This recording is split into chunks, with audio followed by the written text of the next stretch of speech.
I'm E.G. Marshall. I'd like to guide you now through an adventure involving two worlds, each of which, as they brush in passing, leaves its indelible mark upon the other. Two worlds not common to the experience of most of us.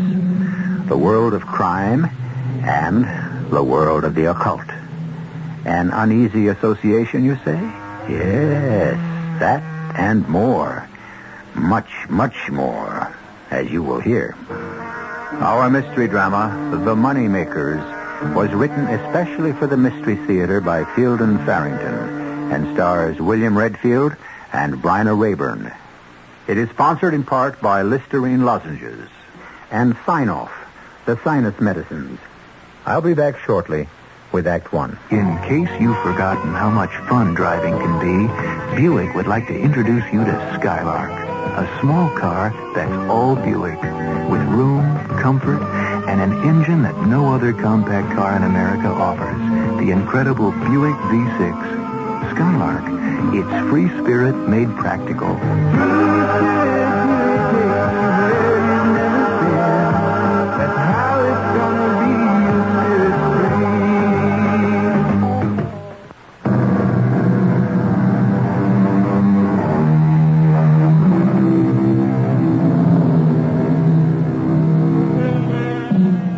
Most stories are best told by eyewitnesses, or, better still, by participants in the events themselves.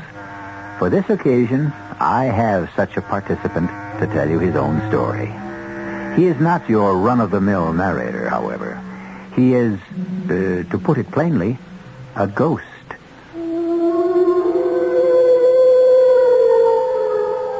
A ghost? Yes. These 100 years past, I have been a ghost, restricted to the haunting of a single old house. How this came about, I suppose, might interest some, but that is not the matter I wish to dwell upon. I want to tell you instead a story of much more recent vintage, and I believe of far greater interest. You're kidding. This is the house? Well, what were you expecting, Steve? Buckingham Palace? Oh, I think it's kind of sweet. Julie thinks everything's kind of sweet. It's moldy. You open the front door, the whole thing falls down on your head. Now, look, I should have picked out the place myself. Oh, it wouldn't look bad if it had some curtains on the windows and maybe if somebody cut the grass. Now, Steve, the rent's dirt cheap and nobody comes snooping around. It's exactly what we're looking for. Fellow in the village said it's haunted, too. Haunted? Oh, I didn't hear that. Oh, I never was in a haunted house ever in my life. Now, look, if I'm going to have to spend the rest of the summer listening to you beef about the house, we might as well quit. He wants a medal. He found a moldy old house with a ghost in it. Okay. You want me to back the van out of the driveway and we call the whole thing off? Okay, no calling it all steamed up. I lived in lousy dumps before. Not haunted, but lousy. Come on, let's get unloaded. We got a printing press to set up.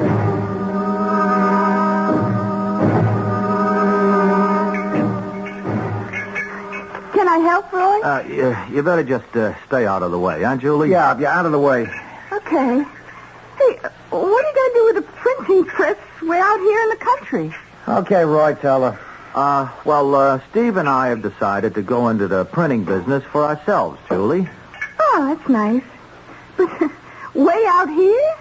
Well, you don't understand, Julie. You see, what we're going to do is, Well, look, of course, I don't know anything about business or any of that, but I think you'd want to be like in the city or somewhere. I mean, what's going on way out here? Oh, we'll return to the city. That's why we took this place just for the summer. I mean, we want to set up here in the basement and practice, see? So by, say, October, we'll really know what we're doing and be ready to compete with the best in the business. Oh. Well, so what are you going to print? While you're practicing, I mean. What are we going to... Well, you know, this and that. It don't matter what you print, you know. It's how you print it. Oh. Can we get moving? At this rate, it's going to be October before we get the damn thing even running. Yeah, right. Okay, Julie, you want to go upstairs and fix us some lunch? I mean, driving makes me hungry. All right. Ham and cheese on rye, all right? Yeah, sure, fine. Whatever. Yeah, well, I'll fix some coffee also if I can find the pot. Thanks. That's great.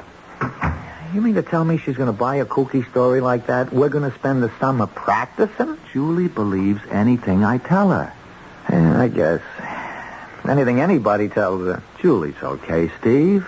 I mean, she's kind of dumb, but she's okay. Yeah, we shouldn't have brought her with us, Roy. You should have left her in the apartment in the city where she couldn't get in no trouble. We've been all through this a dozen times already. Somebody's got to cook. Somebody's got to clean up the mess. Besides, she's my wife. I mean, I got to take her places with me. I just got this feeling. She's here now, Steve. Okay. Can I see the plates? Yeah, I got them right here in the briefcase. You sure she can't hear us from upstairs? Sure, I'm sure. She wouldn't be listening anyhow. Yeah. There's my babies. Oh, hey, they look pretty good. Pretty good. Let me tell you something. There ain't never been a better $10 or $20 bill than what we're going to make with these plates. Except maybe government issue. Yeah. Ernie Cochran made these plates for Eddie Strong, and they're the best. Yeah, but no heat on them or nothing, huh? They've been sitting in Eddie's safe deposit box for 10 years since he used them. Eddie willed them to me before the Morley boys got them. Rest his soul. I didn't like Steve. He was a nasty little man with dirty fingernails. And I didn't like the way he talked about Julie. Roy wasn't as bad as Steve, but I knew it was Julie with whom I must communicate. I was watching and listening while they had lunch. As soon as I get these dishes washed, I'll unpack everything. Oh, and I have to clean up this kitchen, too. It's awful. I haven't looked at the bedrooms yet. Where did they get the furniture in this house? Looks like they bought it used from the Ark after the rain stopped. Oh, it's all Victorian, like the house. The original stuff, some of it. I mean, that's what the agent said. Yeah, just about right for a ghost, I guess. Has anybody heard or seen anything of the ghost? Oh, come on, Julie. You act like you want to see the damn thing. Well, I never saw a ghost. It would be like a new experience for me. Look, will you just knock it off about the ghost? I mean, what's the matter with you two anyway? There is no such thing as ghosts. You're just asking for trouble living in a haunted house. Except, why does it have to be trouble? I mean, a ghost is just somebody, only they're dead instead of alive, you know? If I die and get to be a ghost, I'd still be me, wouldn't I? Yeah. Look, I'm getting as sick of that ghost as if he was real. Come on, Steve. Let's get back to work, huh? Sure. Only why did you have to rent the house with a ghost in it? That's what I can't figure. Oh. Julie. Roy?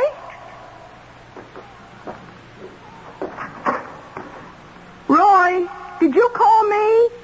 No. I didn't call. Well, hey, we're busy, Julie. I thought I heard... Well, okay. Julie, it's not your husband. I'm right here in the room with you. I don't see anybody. No, you can't see me. Now, don't be frightened. I'm not. Hey, are you the ghost? Yes, I am. But it's all right, Julie. I don't mean you any harm. I thought you saw ghosts. Well, some ghosts, I suppose. People don't see me. They only hear me. Oh. Well, you do have a kind of spooky voice.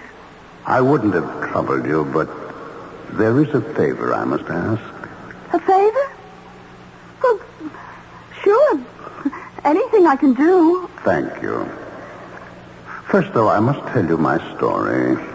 It isn't a very pretty story, but it won't take long. Oh, I'd love to hear it. I built this house a long time ago for myself and my wife. I wanted to write a great novel. I felt that I could, and I had enough money to allow me to indulge myself in this way, but my wife was perfidious. Perfidious? Oh, that means she cheated, doesn't it? That's exactly what it means. Oh. I had a friend. Well, I thought he was my friend who published books. Uh-huh. He had encouraged me to try my hand at a novel, and he spent a great deal of time with my wife and myself here in our new home, ostensibly to help me with my work, but but he was making love to my wife. Oh, now that's a dirty trick. Yes, I found him out eventually, of course, and I thought about killing him. But I wasn't the sort to do it. I couldn't bring myself to. Instead, they killed me. Oh, yeah, but what had you ever done to them? Well, I was in their way. There was a little room down in the basement, an alcove, really, where we kept kindling and firewood. They put my body in there and walled up the open space with bricks. You wouldn't know there had ever been a room there. Well, my body's been there ever since. Oh, that's terrible. How could anybody do such a thing? Oh, yes, it was a terrible thing to do. And you want to get even? Oh, no, nothing like that. Perhaps I did for a time, but that was a long time ago. They're both dead now, of course. Well, then, what kind of favor? There are rules that the dead must follow. I am not allowed to leave this house until my mortal remains are taken out of that sealed room and given proper burial with a prayer. That's all. Well, we can do that. I would be very grateful. Eternally grateful. The wall that must be broken down is at the opposite end of the basement from where your husband and his friend have set up their printing press. It is the only section of brick wall. It should not be difficult to find. If you would. Of course. Either tonight or first thing tomorrow morning. Oh, good gracious, of course we will.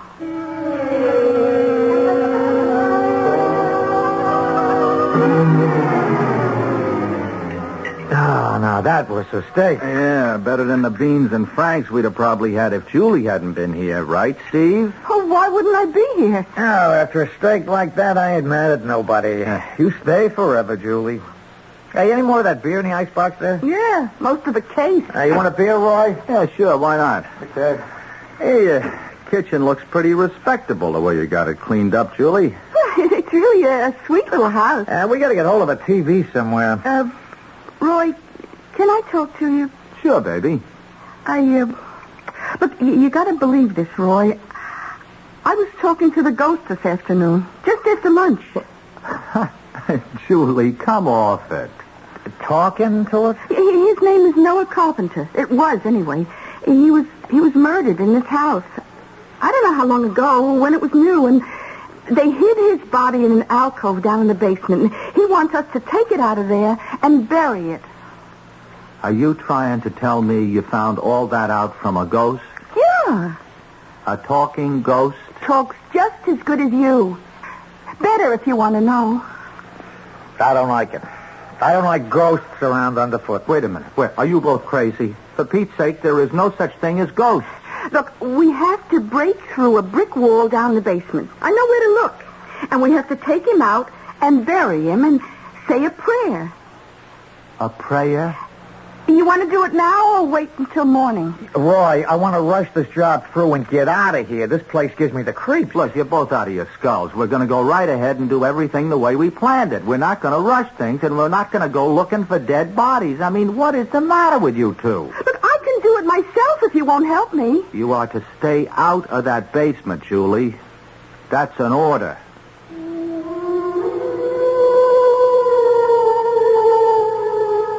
I heard everything they said, of course, and I was quite puzzled by my own reaction. I wasn't sure, after a century of waiting, I wasn't really sure I wanted to be set free.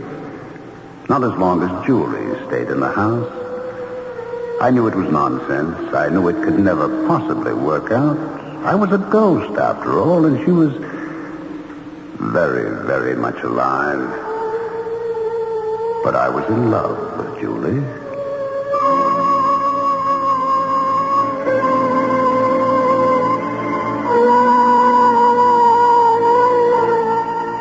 There's an interesting question that's been asked over and over, but never, to my knowledge, satisfactorily answered. What portion of true love is physical and what portion spiritual? there is nothing physical left of Noah Carpenter. Julie gives the impression of being more than a little physical. Can there be any sort of union between the wholly spiritual and the primarily physical? We'll look for, though I can't guarantee to find, an answer when I return shortly with Act 2. I want that sinus medicine. Headache tablet? No, the sinus medicine that relieves headache and congestion, internal sinus pressure, and postnasal drip. You mean sign-off? Exactly. Compare sign-off tablets with anything you've ever taken for sinus. No sinus tablet you can buy relieves more symptoms. Sign-off gives you a full dose of pure aspirin plus a powerful sinus drainer. Sign-off works fast to help sinus pain while you drain. S-I-N-E-O-F-F. Sign-off, the sinus medicines in the bright red box. Take when needed, only as directed. In the Bahamas, we got island here for you. 700 islands, we got island here for you. Everyone is different, we got island here for you. Whatever your pleasure, we got island here for you. Welcome to the Bahamas, the country of 700 islands. I'm Captain Henry Prythrum of Bahamas Air, the Bahamas own airline, and I'd be pleased to show you our islands. I can fly you to colonial-style Nassau Paradise Island, or to swinging Freeport Bucaya, to Eleuthera, where the pineapples grow, or to Bimini, where the fishing is fantastic. Every one of our Bahama islands is a whole different experience. You choose your favorites, and I'll fly you there. In the Bahamas, we got island here for you. 700 islands, we got island. The Bahamas, the country of 700 islands. 8-day, 7-night packages range from $89 to $436 per person, double occupancy, plus airfare. Call toll-free 800-327-0787. Bahamas Tourist Office. Hello there, mystery cuckoos. Oh, this is Gene Shepard. Oh, speaking of mysteries, as far as I'm concerned, the greatest mystery of them all is the one that you used to see in the old movies. You remember when you were a kid and you'd go on a Saturday afternoon, you'd see these movies with guys like Charlie Chan in them, and there would always be a scene where these people are living in a haunted house that was owned by the dead Duchess or the dead Countess, and there was reputedly ghosts or something terrible there. And this girl is asleep in this bed, and the wind is blowing the curtains. And suddenly, a panel slowly opens up back of her bed, and she's asleep, and a creeping claw comes out, reaching for her throat. Ah! Oh, great Scott. Oh. You'll hear the rest of the story tonight at 9:15 on the Gene Shepard Show, Monday through Friday, of course. The creeping claw will get you. It will get you if you don't watch out. Here's Ralph Flinger, better known as Mr. I Know Where They Are. Ralph, whatever became of Edwin Lowdy, the inventor of the bridge lamp? Oh, yes. So he's well up in his 90s now, but he still works every day taking chain-link fences apart. A listener would like to know whatever became of a young daredevil named Warner Bromley, who flew a Zeppelin upside down. Yes. He once tried to fly a Zeppelin upside down through the framework of the Eiffel Tower. What's he doing now? He inflates weather balloons for the government. All right, Mr. I Know Where They Are. How about Stuffy Hodgson, Calvin Hoogerman, Jimmy Schwab, Fred Falvey, and Mary Backstage? Oh, they're all to be found in the pages of the new Bob and Ray book, Right If You Get Work, along with Wally Ballou, Tippy the Wonder Dog, and many more fascinating characters. That's Right If You Get Work, the best of Bob and Ray, at your bookstore now. Incidentally, Edwin Lowdy claimed he invented the bridge lamp, but he didn't. Well, he's in his 90s now. I don't see any point in reopening that controversy. Right If You Get Work, the new book by Bob and Ray, is available now at book and department stores, published by Random House.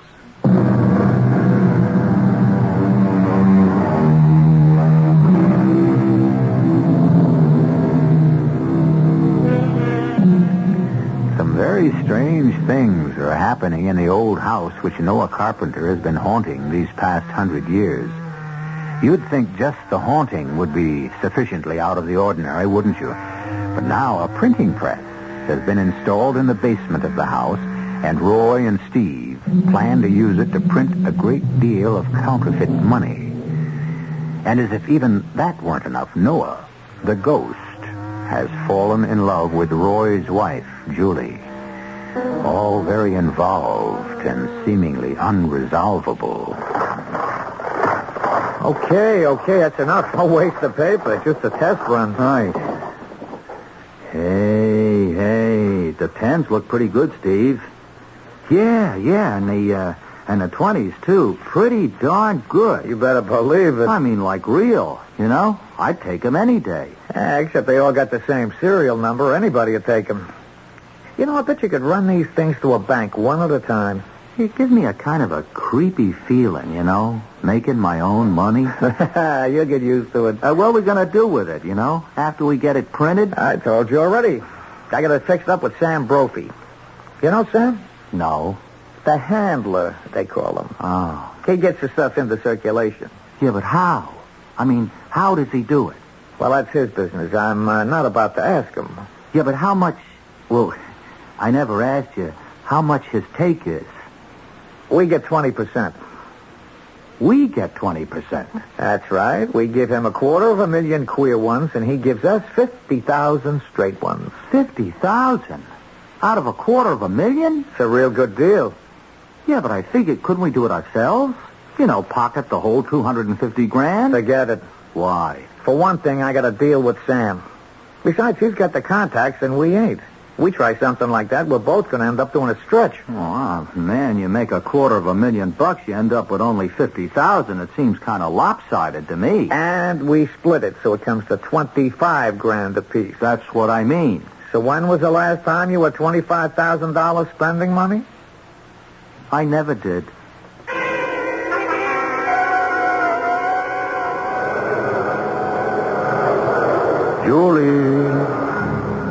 Julie.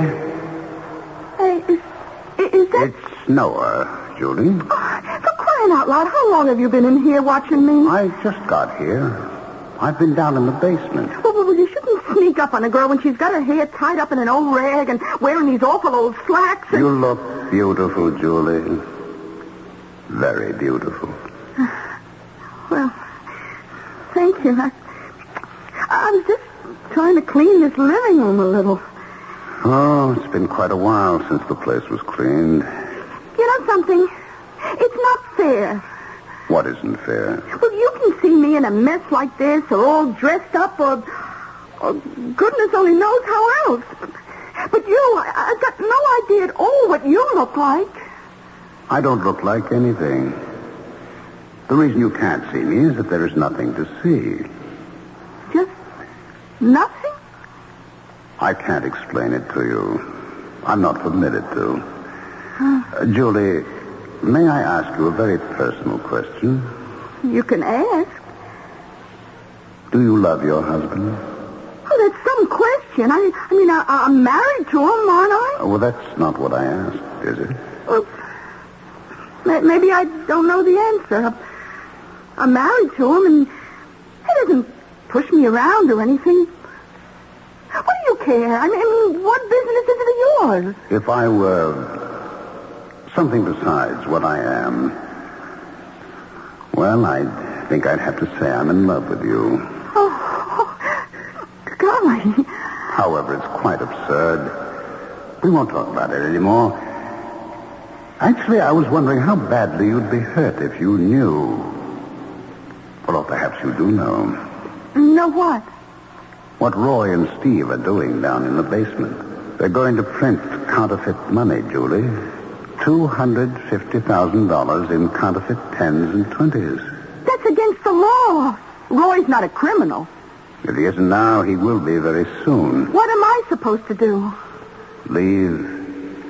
Get out of this house and away from this whole business. You mustn't get involved. Oh. You're a fine person. Too good to go to prison for something you had no part in. Prison? Why should I go to prison? You're an accomplice, Julie. You've helped them. Disassociate yourself from those two. I don't think I could just pack up and leave. Not without talking to Roy first, at least. I'm afraid that would be a very dangerous thing to do. For heaven's sake, why? Well, what's dangerous? I don't know about Roy, but I'm quite sure that Steve is potentially a violent man.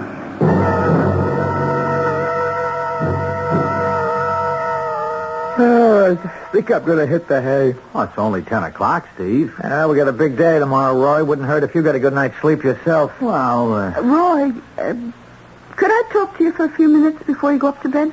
Huh? Oh, okay, sure. If we get a problem or something here, I don't have to go right this minute. Look, it's personal, Steve. Between me and Roy. Oh, well, okay, I'll see you in the morning. I ain't one to butt into nobody's private business. How come you and Steve got such a great big day tomorrow? Well, you know, Julie, the more practice we get in, the better we're going to be when we open up our own place next fall. Well, you've been a printer, part-time at least, ever since you were a kid, Roy. How come you have to practice all of a sudden? Oh, well, you see, you go in business for yourself. It ain't the same, Julie. You got to be good at all kinds of work. I mean, you just wouldn't believe some of the stuff people want printed. Like money? What are you talking about? Like phony $10 and $20 bills? $250,000 worth? Wait a minute. Where'd you get an idea like that? It doesn't matter where I got it. Is it true? Have you been snooping around down there in the cellar? You've been listening to me and Steve talking? So it's true. I didn't say that. I said, where'd you get hold of such a crazy idea in the first place? Where I got the idea is my business, and I'm not going to tell you. Julie, That hurts. Now, look, it's a sample, see? Just a sample. Next time, I don't just slap you. Now, where did you hear all this crazy stuff? Noah told me. Noah? Noah Carpenter. The ghost. Look, I wasn't kidding, Julie. The next one is going to be a real... You hit me once more, and I'm out of this place like a shot. Steve was right. We never should have brought you out here. Steve. Roy? Hey, was that you said my name, Roy? It wasn't Roy. My name is Noah Carpenter.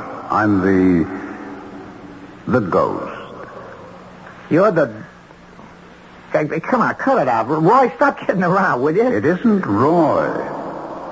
Does my voice sound like Roy's? Roy? Roy, help! That isn't going to do you any good. How do you think Roy can help you? You help! Hey, Steve, what's the matter with you? The ghost, he's here. He's right in here with us. Oh, holy Toledo, not the ghost again, Steve. He's here, I tell you. You gotta believe me. He was talking just like people. Oh, wait, no. You imagined it, Steve. I didn't. He's here. He's here right now. Get some sleep, will you? You're all keyed up. Hey, you ain't leaving, are you, Roy? I don't want to be left alone with that thing. I gotta get back to Julie. I'm having a little trouble with Julie. You gonna leave me here alone? Steve, you'll be okay. I told you there wasn't anything he could do for you, Steve. All right. What do you want from me? You're right.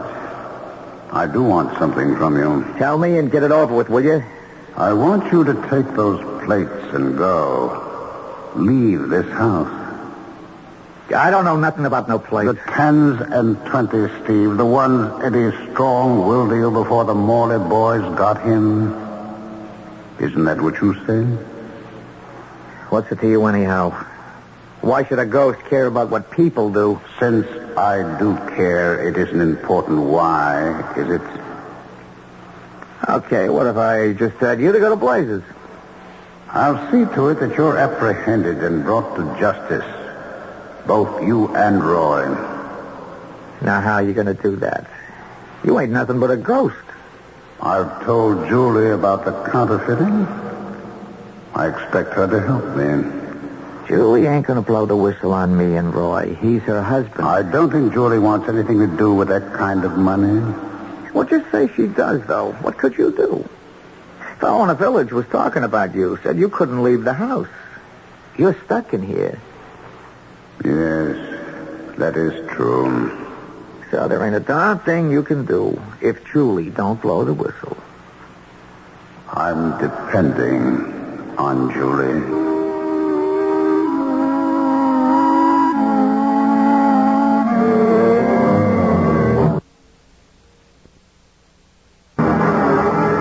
The ghost told her about the plates and all.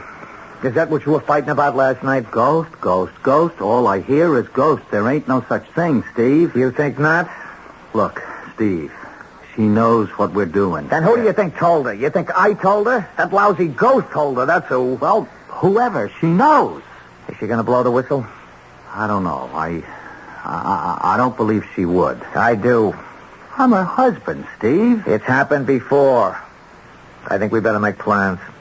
You mean pack the stuff back in the van and forget the whole deal? I got a better idea. What idea?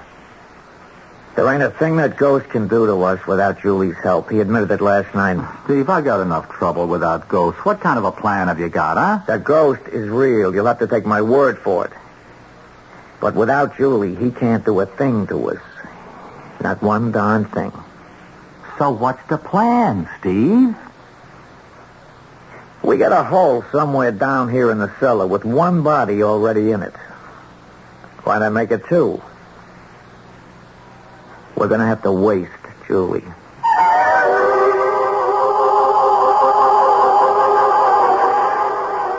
Counterfeiting is a crime against the financial structure of the society in which it is committed.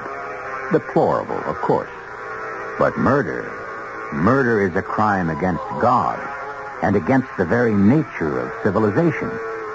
An evil thing. A man has just been asked to collaborate in the murder of his own wife. Not in a passionate frenzy, but in cold blood. We haven't heard his answer yet, but we shall when I return shortly with Act 3. Buick's 1976 Century Regal is the most luxurious midsize car Buick builds. But it's also got a practical side. In fact, it makes a concession to practicality that no other American midsize car does. It comes with a V6 engine, and a Buick V6 at that. Regal, it's got the spirit.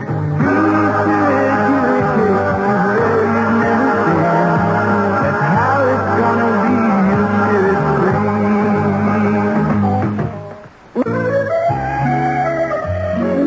Chock full of nuts is that heavenly coffee, heavenly coffee, heavenly coffee.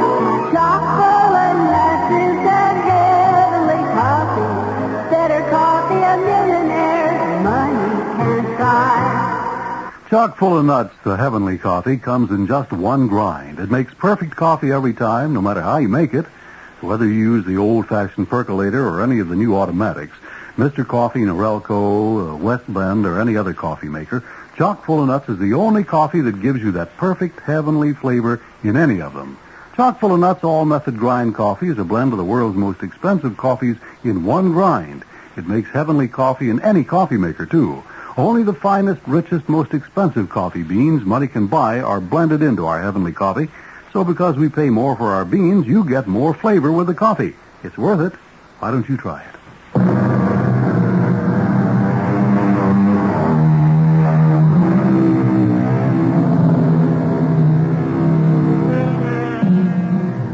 Our two worlds, the world of crime and the world of the occult, have confronted each other and are joined in a bitter struggle.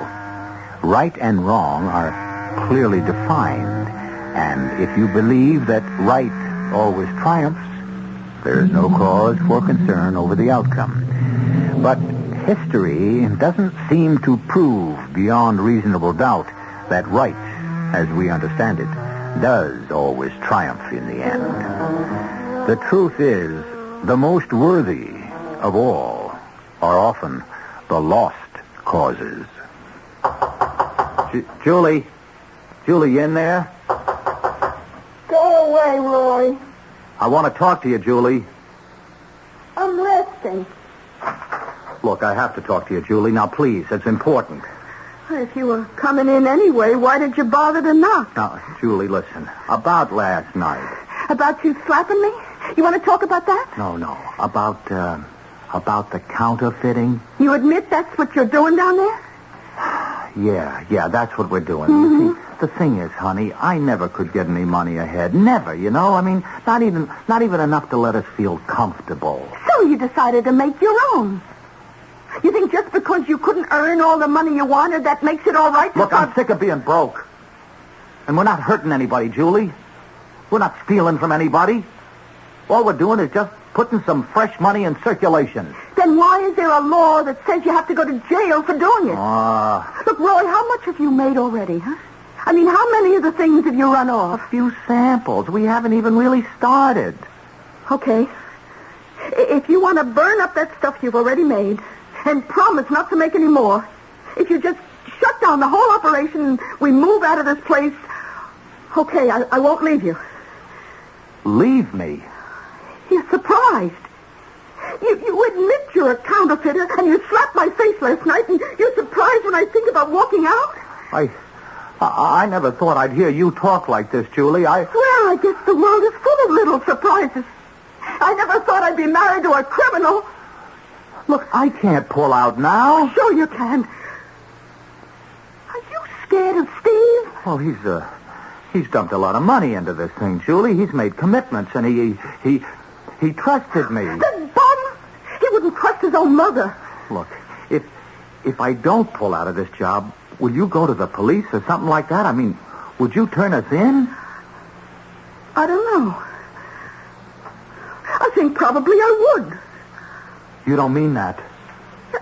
I think most likely I would. Yeah.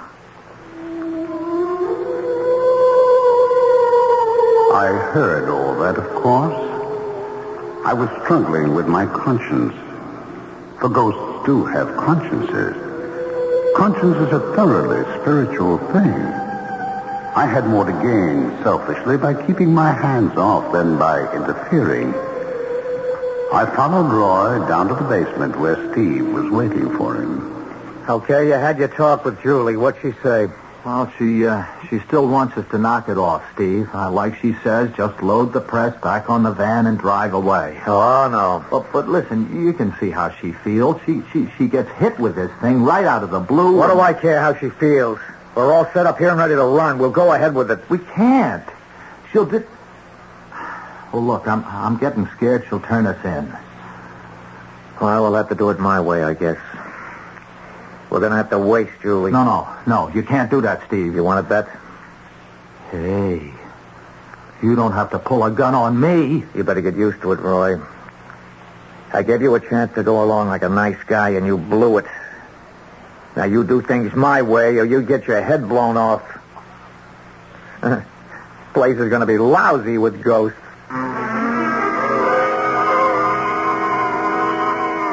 Julie. Is that you, Noah? Yes? Boy, even Roy knocks before he comes into a lady's room. He has knuckles. Oh. Julie, there's no choice any longer. You must leave this place. Well, I've been thinking about it, There's Noah. no more time for thinking. They're planning to kill you. Kill me? Oh, come on. Roy wouldn't do a thing like that. Steve would. Roy wouldn't let him. Roy can't stop him. You'll have to go right away. They aren't going to give you much time. Noah, are you just trying to get me away from Roy again? Is that what it is? What Steve wants to do is break down that wall and hide your body in the same room with mine. That's... Macabre, yes, macabre. But do you know what it would mean? It would mean that you and I, our spiritual selves, would be imprisoned in this house together for all eternity unless someone found our bodies. Noah. That wouldn't be bad for me. I'd be much happier having you with me, but I don't want it to happen to you. You must understand, I am not selfishly motivated when I beg you to go. I'm sorry. You know, you're really a very sweet guy, Noah. Maybe if Roy could have been a little more like you, it... Will you leave now, Julie? I'm not afraid of those two. I haven't decided yet.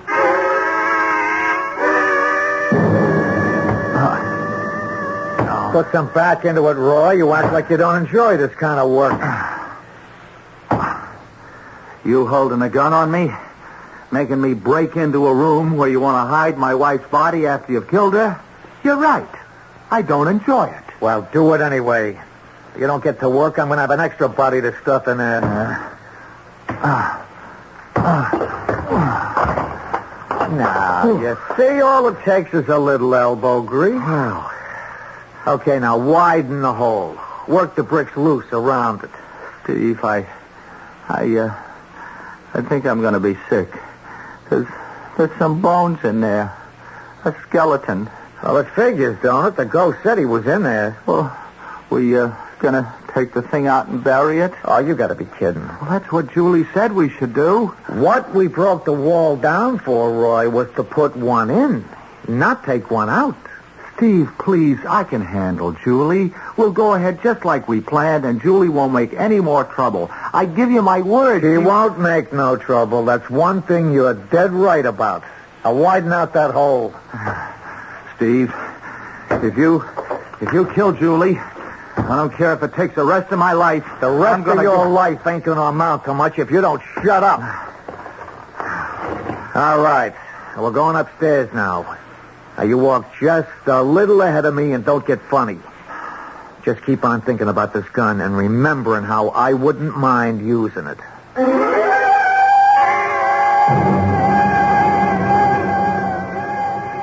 Noah? Are you still here? Yes, I'm here, Julie. Look, I've decided to take your advice.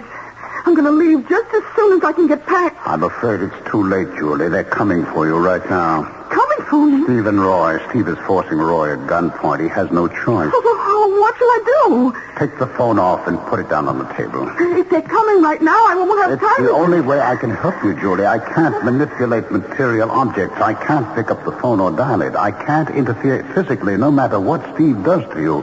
Please, just lift the phone off and dial 0. Please, Julie.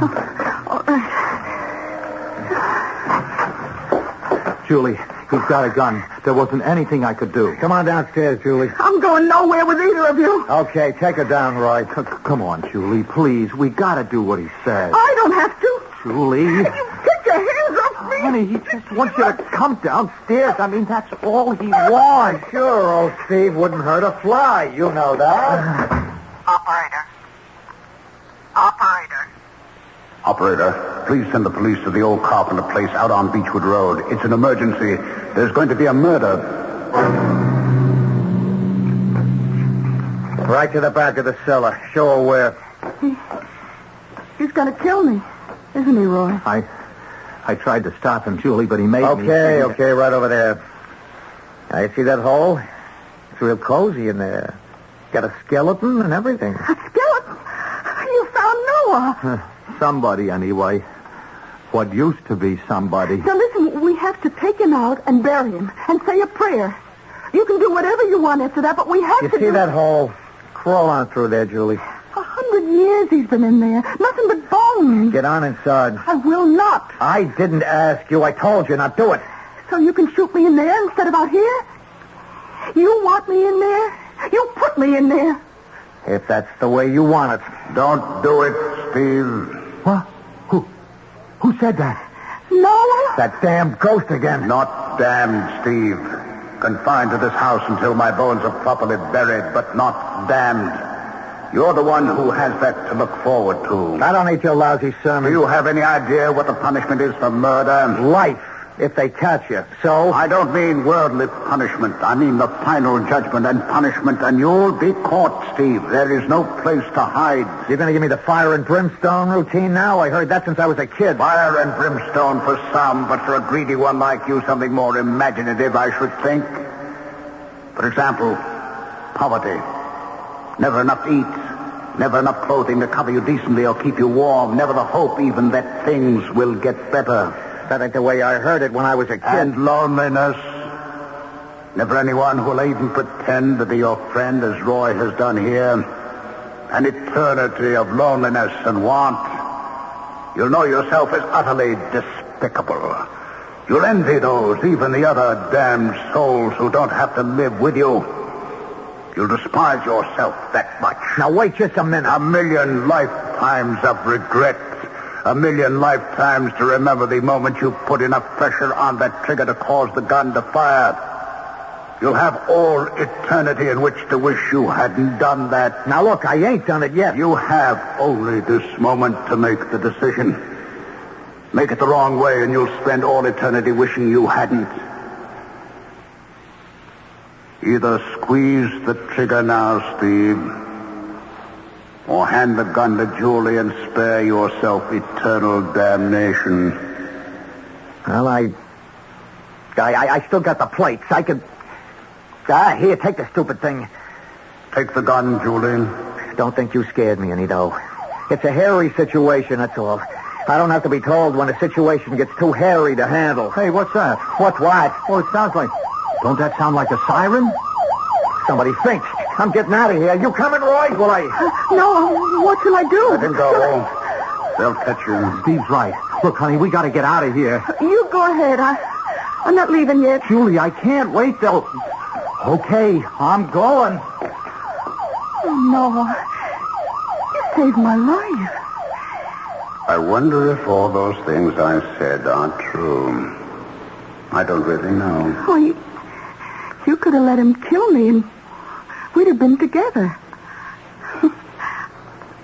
I don't think I'd have minded too much. I couldn't let the same thing happen to you that's happened to me. Well, I'll see to it that they, bury you. I'll ask him to let me say the prayer. Yes, I'd like that. Do we have to say goodbye, Julie?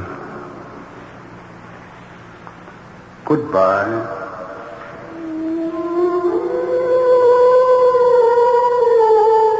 They did take my body out of the old house, and I think they must have buried it because I somehow feel that I'm about to move on. I shall miss Julie. Miss her very deeply. Still, the mortal span is short. Another 50 years, another 60. We'll meet again, Julie and I.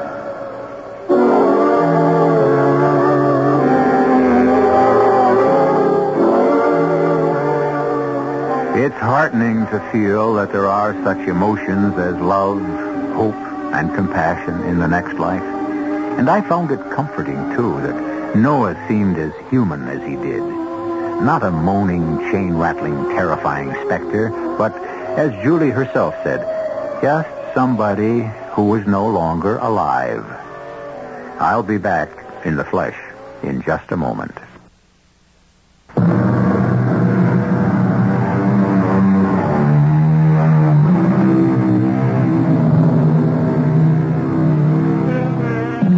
Steve and Roy were both apprehended.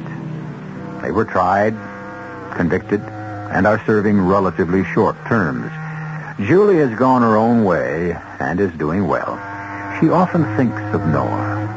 As for Noah, I don't have a follow-up on him, but there must be rewards as well as punishments, so I'm not worried. I'm sure I needn't worry either about having you in the audience for our next mysterious tale. Our cast included Ralph Bell, Bryna Rayburn, William Redfield, and Jack Grimes. The entire production was under the direction of Hyman Brown. Radio Mystery Theater was sponsored in part by Buick Motor Division. This is E.G. Marshall inviting you to return to our Mystery Theater for another adventure in the macabre. You've been listening to the OTR Gold Network. Find more classic radio at otrgold.com.